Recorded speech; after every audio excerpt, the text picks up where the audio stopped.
നമസ്തേ, ഞാൻ പുണ്യ. ശിവഗിരി റൗണ്ടപ്പിലേക്ക് സ്വാഗതം. പ്രധാന വാർത്തകൾ.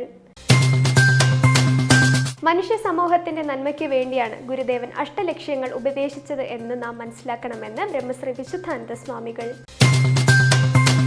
മനുഷ്യ ജീവിതത്തിൽ ഒഴിച്ചുകൂടാൻ പറ്റാത്തതാണ് ഭക്തിയെന്ന് ശ്രീമദ് സാന്ദ്രാനന്ദ സ്വാമികൾ. ജാതിമത ചിന്തകൾക്ക് അതീതമായ ഏറ്റവും വലിയ തീർത്ഥാടനമാണ് ശിവഗിരി തീർത്ഥാടനമെന്ന് സദ്ഗുരു. ഗുരുദേവന്റെ കാഴ്ചപ്പാടുകൾ കാലത്തിനതീതമായത് എന്ന് ശ്രീയം. ഗുരുദേവൻ മനുഷ്യ സമൂഹത്തിന് നൽകിയ സ്വാധീനം വിലമതിക്കാനാകാത്തത് എന്ന് തിയോഡോഷ്യസ് തിരുമേനി. വാർത്തകൾ വിശദമായി. മനുഷ്യ സമൂഹത്തിന്റെ നന്മയ്ക്ക് വേണ്ടിയാണ് ഗുരുദേവൻ അഷ്ടലക്ഷ്യങ്ങൾ ഉപദേശിച്ചത് എന്ന് നാം മനസ്സിലാക്കണമെന്ന് ബ്രഹ്മശ്രീ വിശുദ്ധാനന്ദ സ്വാമികൾ. ശിവഗിരി തീർത്ഥാടനത്തിന്റെ ലക്ഷ്യങ്ങളിൽ പ്രധാനപ്പെട്ടവയാണ് അഷ്ടലക്ഷ്യങ്ങൾ. വിദ്യാഭ്യാസം, ശുചിത്വം, ഈശ്വരഭക്തി, കൃഷി, കൈത്തൊഴിൽ, സംഘടന, കച്ചവടം, ശാസ്ത്ര സാങ്കേതിക പരിശീലനം എന്നിങ്ങനെയുള്ള അഷ്ടലക്ഷ്യങ്ങളിൽ പ്രഗത്ഭരായവരെ കൊണ്ട് പ്രഭാഷണം നടത്തണമെന്നാണ് ഗുരു ഉപദേശിച്ചത് എന്ന് ശ്രീനാരായണ ധർമ്മസംഘം ട്രസ്റ്റ് പ്രസിഡന്റ് ബ്രഹ്മശ്രീ വിശുദ്ധാനന്ദ സ്വാമികൾ അഭിപ്രായപ്പെട്ടു. സമൂഹത്തിന്റെ വളർച്ചയ്ക്ക് പോരുന്ന ഭൗതികവും ആധ്യാത്മികവുമായ വിഷയങ്ങളെ ശിവഗിരിയിലെത്തുന്ന തീർത്ഥാടകർക്ക് പകർന്നു കൊടുക്കുക എന്ന ലക്ഷ്യമാണ് തീർത്ഥാടനത്തിലൂടെ ലക്ഷ്യമിടുന്നത് എന്നും സ്വാമികൾ വിശദീകരിച്ചു. പ്രഥമ ആഗോള ഓൺലൈൻ തീർത്ഥാടനത്തിന്റെ ആദ്യ ദിവസം അനുഗ്രഹ പ്രഭാഷണം നടത്തവെയാണ് സ്വാമികൾ ശിവഗിരി തീർത്ഥാടന ലക്ഷ്യങ്ങളെക്കുറിച്ച് സംസാരിച്ചത്. ശിവഗിരി തീർത്ഥാടനത്തിനെ സംബന്ധിച്ചിടത്തോളം ശ്രീനാരായണ ഗുരുദേവൻ വ്യത്യസ്തമായ ഒരു വ്യക്തിത്വത്തെ വളർത്തിയെടുക്കുന്നതിനുള്ള ജീവിതയാത്രയുടെ തീർത്ഥാടനമായിട്ടാണ് വിഭാവന ചെയ്തിട്ടുള്ളത്. നമുക്കറിയാം, ഗുരുദേവൻ ശിവഗിരി തീർത്ഥാടനത്തിന് അനുവാദം നൽകുമ്പോൾ മറ്റ് തീർത്ഥാഘട്ടങ്ങളിൽ വ്രതാനുഷ്ഠാനത്തോടെയും ത്യാഗത്തോടെയും മറ്റും യാത്രകൾ നടത്തി ഈശ്വര അനുഗ്രഹം നേടുന്നത് ഇതിന് അപ്പുറത്ത് ഒരു മനുഷ്യൻ്റെ ജീവിതത്തിൽ ഒരു സമൂഹത്തിൻ്റെ വളർച്ചയ്ക്ക് പോരുന്ന ഭൗതികവും ആധ്യാത്മികവുമായ വിഷയങ്ങളെ ശിവഗിരിയിലെത്തുന്ന തീർത്ഥാടകർക്ക് പകർന്നു കൊടുക്കണമെന്നുള്ള മഹത്തായ ലക്ഷ്യമാണ് ഗുരുദേവൻ നിർദ്ദേശിക്കുകയുണ്ടായത്. അങ്ങനെ 88ാമത് തീർത്ഥാടന വേളയിലേക്ക് നാം കടക്കുകയാണ്. ഈ അവസരത്തിൽ ചോദിച്ചതുപോലെ 2020 കൊറോണ മഹാമാരിയുടെ പിടിയിൽ ലോകം മുഴുവൻ അകപ്പെട്ടപ്പോഴാണ് നമ്മളുടെ തീർത്ഥാഘട്ടങ്ങളിലേക്കുള്ള തീർത്ഥാടന സംവിധാനത്തിന് നമ്മളുടെ ഭരണ നേതൃത്വങ്ങൾ വ്യക്തമായ നിയന്ത്രണങ്ങൾ പാലിച്ചുകൊണ്ട് ആകണമെന്ന് നിർദ്ദേശിച്ചിരിക്കുന്നത്. ഈ അവസരത്തിലാണ് ശിവഗിരി തീർത്ഥാടനത്തിൻ്റെ മഹത്വം നാം അറിയുവാൻ ഉള്ള അവസരം കൂടി വന്നിരിക്കുകയാണ്. നേരത്തെ പറയുകയുണ്ടായി, മറ്റ് തീർത്ഥാടനങ്ങളിൽ നിന്നും വ്യത്യസ്തമാണ്. ജീവിതയാത്രയുടെ അറിവുകളെ പകരുന്ന തീർത്ഥാടനമാണ് ശിവഗിരി തീർത്ഥാടനം. ഈ വർഷം നാം ഓൺലൈനായി വെർച്വലായി ഗുരു കൽപ്പിച്ചനുഗ്രഹിച്ച നിർദ്ദേശിച്ച വിഷയങ്ങളെ അടിസ്ഥാനമാക്കി 8 ദിവസം നീണ്ടു നിൽക്കുന്ന പ്രഭാഷണ പരമ്പരയ്ക്കാണ് രൂപം നൽകിയിരിക്കുന്നത്. ശിവഗിരി തീർത്ഥാടനം എല്ലാ വർഷവും ഡിസംബർ 30, 31, അടുത്ത വർഷത്തെ ജനുവരി 1 തീയതികളിലാണ് നടത്തുവാൻ ഗുരു അനുഗ്രഹിച്ചത്. ഈ വർഷം ശിവഗിരിയിൽ ജനബാഹുല്യം ഒഴിവാക്കുന്നതിനായിട്ടാണ് ഈ വിഷയങ്ങളെ വിശ്വാസികൾക്ക്, ഭക്തർക്ക് അറിവിൻ്റെ മൂല്യം അറിയുവാൻ ആഗ്രഹിക്കുന്നവർക്ക് അവരവരുടെ ഗൃഹങ്ങളിലും മറ്റാസ്ഥാനങ്ങളിൽ ഇരുന്നു കൊണ്ട് ശിവഗിരിയിൽ നടക്കുന്ന വിഷയാധിഷ്ഠിത പ്രഭാഷണങ്ങളും മറ്റും കാണുവാനും കേൾക്കുവാനും അതിൻ്റെ അന്തസത്ത ഉൾക്കൊള്ളുവാനും അപ്രകാരം ജീവിതത്തെ കരുപ്പിടിപ്പിക്കുവാനും കഴിയുന്ന തരത്തിൽ ഭാവന ചെയ്താണ് ഈ വർഷം നാം വിഷയ അധിഷ്ഠിത 8 ദിവസം നീണ്ടു നിൽക്കുന്ന തീർത്ഥാടനത്തിന് രൂപം നൽകിയിരിക്കുന്നത്. മനുഷ്യജീവിതത്തിൽ ഒഴിച്ചുകൂടാൻ പറ്റാത്തതാണ് ഭക്തിയെന്ന് ശ്രീമദ് സാന്ദ്രാനന്ദ സ്വാമികൾ. ഒരു മനുഷ്യന്റെ ജീവിത ലക്ഷ്യം എന്താണെന്ന് കൃത്യമായി മനസ്സിലാക്കാൻ സാധിക്കുന്നത് ഗുരുവിന്റെ കൃതികളിലൂടെയാണെന്ന് Sree Narayana Dharma Sangham trust general secretary Srimad Sandrananda സ്വാമികൾ അഭിപ്രായപ്പെട്ടു. ജാതിക്കും മതത്തിനും അതീതമായ സാഹോദര്യത്തോടെ ഏവരും വാഴുന്ന ഒരു ലോകമാണ് ഗുരുവിന്റെ ലക്ഷ്യം. ഈ ചിന്തയായിരുന്നു ഗുരുവിന്റെ ലക്ഷ്യമെന്ന് മനസ്സിലാക്കാൻ നാം ഗുരുകൃതികൾ സ്വായത്തമാക്കണം എന്നും സ്വാമികൾ വിശദീകരിച്ചു. മനുഷ്യ ജീവിതത്തിൽ ഈശ്വരവിശ്വാസത്തിന് പ്രഥമ സ്ഥാനമാണ് ഉള്ളതെന്ന് നാം ഓർമ്മിക്കണമെന്നും സ്വാമികൾ പറഞ്ഞു.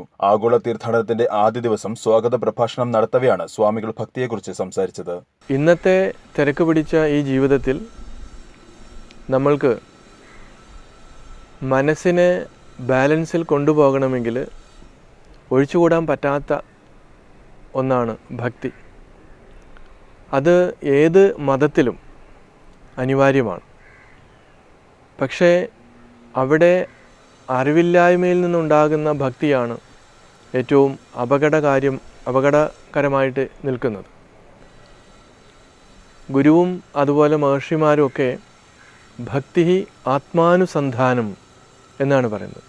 ആത്മാവിനെ അനുസന്ധാനം ചെയ്യുന്നതാണ് ഭക്തി. അപ്പോൾ നമ്മളെ കൂടുതൽ ഈശ്വരനിലേക്ക് അല്ലെങ്കിൽ ദൈവത്തിലേക്ക് അടുപ്പിക്കുന്ന പ്രക്രിയ ഏതോ അതാണ് ഭക്തി. അപ്പോൾ വെളിയിൽ ഉള്ള ഒരു ഈശ്വരനെ അല്ലെങ്കിൽ ദൈവത്തെ കുറിച്ചല്ല മഹർഷിമാർ നമ്മളോട് സംവദിക്കുന്നത്. അതുകൊണ്ടാണ് ആത്മാനുസന്ധാനം, ആത്മാവിനെ അനുസന്ധാനം ചെയ്യുന്നതാണ് ഭക്തി എന്ന് പറയാൻ കാരണം.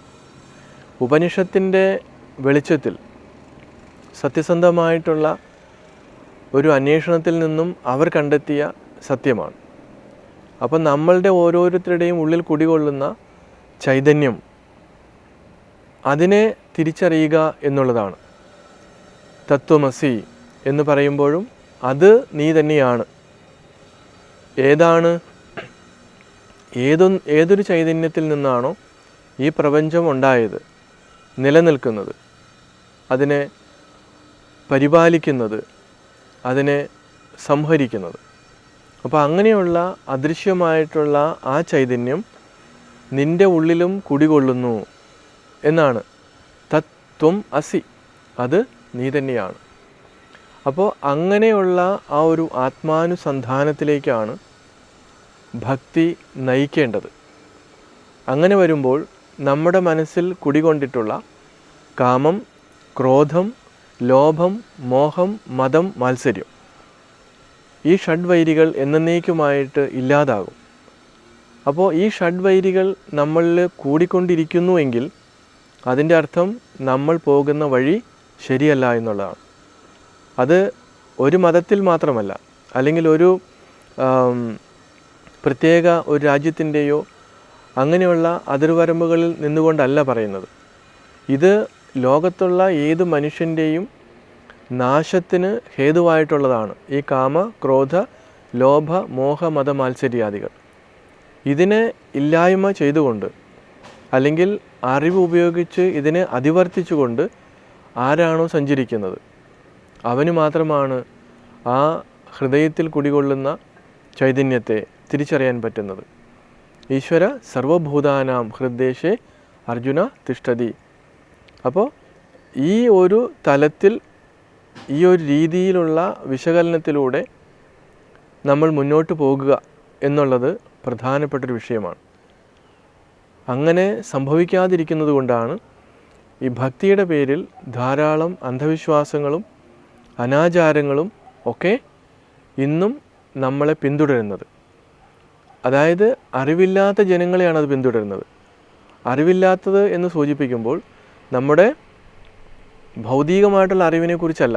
ഒരുപക്ഷെ എഞ്ചിനീയറോ ഡോക്ടറോ സയൻറ്റിസ്റ്റോ ഒക്കെ ആണെങ്കിൽ പോലും ഈ ഭക്തിയുടെ പേരിലുള്ള അന്ധവിശ്വാസങ്ങളിൽ അവരിപ്പോഴും പെട്ടുകിടക്കുന്നവരാണ്. അവർ മറിച്ച് ചിന്തിച്ചിട്ടില്ല. തീർച്ചയായിട്ടും അതിൽ നിന്നൊക്കെ ഉള്ള ഒരു വിടുതൽ എന്നേക്കുമായിട്ട് വേണം എന്നുദ്ദേശിച്ചുകൊണ്ടാണ് ശ്രീനാരായണ ഗുരുദേവൻ ഭക്തിയെക്കുറിച്ച് നന്നായിട്ട് പഠിക്കുവാനും അത് നമ്മുടെ ജീവിതത്തിൽ പ്രാവർത്തികമാക്കുവാനും പറയുന്നത്. അങ്ങനെ സദ്ഗ്രന്ഥങ്ങളുടെ പാരായണത്തിലൂടെ നമ്മുടെ ഉള്ളിൽ കുടികൊള്ളുന്ന, ഓരോ മനുഷ്യൻ്റെയും ഉള്ളിൽ കുടികൊള്ളുന്ന ഈ സ്വാർത്ഥത ഉൾപ്പെടെയുള്ളതിനെല്ലാത്തിനെയും നമുക്ക് കഴുകിക്കളയുവാനായിട്ട് സാധിക്കണം. തീർത്ഥസ്ഥലങ്ങൾ അങ്ങനെയാണ്. ജാതിമത ചിന്തകൾക്ക് അതീതമായ ഏറ്റവും വലിയ തീർത്ഥാടനമാണ് ശിവഗിരി തീർത്ഥാടനമെന്ന് സദ്ഗുരു. ജീവിതത്തിലെ വിവിധ തലങ്ങളെ മറികടക്കാനുള്ള ഏറ്റവും ലളിതമായ വഴി ഭക്തിയാണെന്ന് ഈശ ഫൗണ്ടേഷൻ സ്ഥാപകൻ സദ്ഗുരു ജഗ്ഗി വാസുദേവ് പറഞ്ഞു. ഭക്തിയുടെ അഗ്നി എല്ലാ പ്രതിബന്ധങ്ങളെയും കത്തിച്ചു കളയും. തുറന്ന ഭക്തി എന്നാൽ തുറന്ന ജീവിതമാണ്. ഭക്തിയുടെ തീ നമ്മെ പരിമിതികൾക്ക് അപ്പുറത്തേക്ക് ഉയർത്തുമെന്നും സദ്ഗുരു അഭിപ്രായപ്പെട്ടു. ആഗോള ഓൺലൈൻ തീർത്ഥാടനത്തിൽ ഗുരുദേവൻ മുന്നോട്ട് വെച്ച തീർത്ഥാടന ലക്ഷ്യങ്ങളിൽ ഒന്നായ ഈശ്വരഭക്തിയിൽ ഒരു ജാതി, ഒരു മതം, ഒരു ദൈവം എന്ന ഗുരുവചനം പ്രാവർത്തികമാകുമ്പോൾ എന്ന വിഷയത്തിൽ പ്രഭാഷണം നടത്തുകയായിരുന്നു Sadhguru. Namaskaram, my warm greetings to all of you at Shivagiri Mutt. My deepest respects to Sri Narayan Guru who initiated this Tirtha Danam many decades ago. It is wonderful to see that this has become a major pilgrimage. All of you have worked to make this dream of Sri Narayana Guru into a major event in Kerala for millions of devotees. Devotion is a simple way of transcending various dimensions of life. It is the sweetest way of doing it. The fire of devotion will burn up all the problems that we have in our life. The fire of devotion will rise us beyond the limitations that are normally considered as human. Well beyond that, one can go with simple power of devotion. It's great that you are creating this possibility for millions of people. This year, this Tirtha Danam is happening on a virtual platform because of the virus situation. I wish that millions of people across the world make use of this. My blessings to every one of you. ഗുരുദേവന്റെ കാഴ്ചപ്പാടുകൾ കാലത്തിനതീതമായത് എന്ന് ശ്രീയം. ഭക്തി എന്നത് ധ്യാനത്തിൽ മാത്രം ഒതുങ്ങി നിൽക്കുന്ന ഒന്നല്ല. മാത്രമല്ല, ആന്തരികമായ ആത്മീയ അനുഭവത്തെ അടിസ്ഥാനമാക്കി സാമൂഹിക പുനരുജ്ജീവനത്തിന് ഗുരുദേവൻ കാരണമായി തീർന്നു എന്നും satsang foundation chairman Shri M അഭിപ്രായപ്പെട്ടു. മുൻകാലങ്ങളിൽ നിലനിന്നിരുന്ന സാമൂഹിക അസമത്വത്തിനെതിരെ ഫലപ്രദമായി പ്രതിരോധിച്ച മഹാനായിരുന്നു ഗുരുദേവൻ എന്നും ശ്രീ എം ഓർമ്മിപ്പിച്ചു. പ്രഥമ ആഗോള തീർത്ഥാടനത്തിൽ ഈശ്വരഭക്തി സമ്മേളനത്തിൽ സംസാരിക്കുകയായിരുന്നു അദ്ദേഹം. Narayana Guru, of course, before that there was Chattambi Swami, who himself was what we might call an upper caste person in those days when the caste system was prevalent, who also did the same. He raised the understanding, he gave the understanding that it's all nonsense. In fact, he used to call all people together and eat with them and so on and so forth. But it was Narayana Guru actually, who was very close to Chattambi Swami, of course, who brought it down to the ordinary social level, and with that demolished the structure which existed and brought a new revival of people in Kerala. Some people are of the mistaken notion that it was communism that brought it. Well, in some way, yes, but it is mostly the teachings of this great being, Narayana Guru, which brought about this change. And now if Swami Vivekananda goes there, he would not see anything that he saw when he was there last time. Things have changed, people have become educated, and there is no such actual problem of caste, creed. There may be deep down somewhere, I don't know, but it's gone. Now, he was also an yogi par excellence because he was a student of Ayyavu Swami, and he learned Raja Yoga from him and practiced meditation. You can make out from his face that there is a calm continence the calm exterior of his face reflects the inner calmness of his spiritual attainment. After knowing this, he wandered around a lot like Swami Vivekananda did, saw the actual difficulties, set up places and ashrams everywhere, called people to come together and carried on with his life. And he died simply, just as he was born, he died simply. He lived for quite some time. I think he was very old when he passed away. And Shivagiri therefore became a center of a spiritual revival. That's one side of the story. Now, when you say spirituality, Narayana Guru and Swami Vivekananda before him is a perfect example how spirituality is not confined merely to meditation kutirs or confined to the forest where people sit down and meditate, but is translated into human terms. If one, after understanding the truth, is not able to bring about a change in humanity, then I think it's futile. Here is an example of a person who brought about a social revival based on his inner spiritual experience. Okay.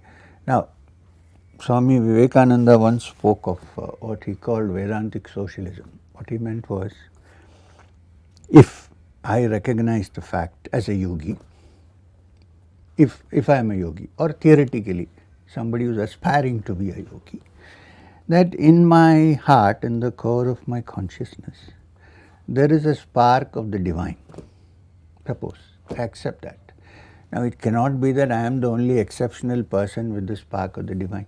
What about others? All human beings, keep the animals away for a time being, but all living beings, let's say, especially human beings who can recognize their own consciousness. ഗുരുദേവൻ മനുഷ്യ സമൂഹത്തിന് നൽകിയ സ്വാധീനം വിലമതിക്കാനാകാത്തത് എന്ന് തിയോഡോഷ്യസ് തിരുമേനി. സമൂഹം നന്നായാൽ ഒരു കാലഘട്ടം നന്നാകുമെന്ന് ഉപദേശിച്ച മഹത് വ്യക്തിയാണ് ഗുരുദേവൻ.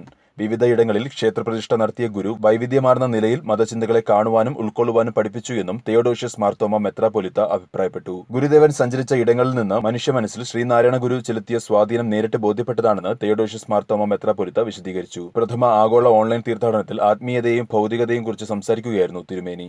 ദൈവഭക്തിയോടുകൂടി ദൈവ സാന്നിധ്യം അനുഭവിച്ച് ഭക്തജനങ്ങൾ ഒന്നിച്ചു കൂടണം എന്നതത്രേ ശ്രീനാരായണ ഗുരു ആഗ്രഹിച്ചതും പഠിപ്പിച്ചതും ഇത് പ്രചരിപ്പിക്കുന്നതിനായി ശിഷ്യഗണങ്ങളെ ഏൽപ്പിച്ചതും.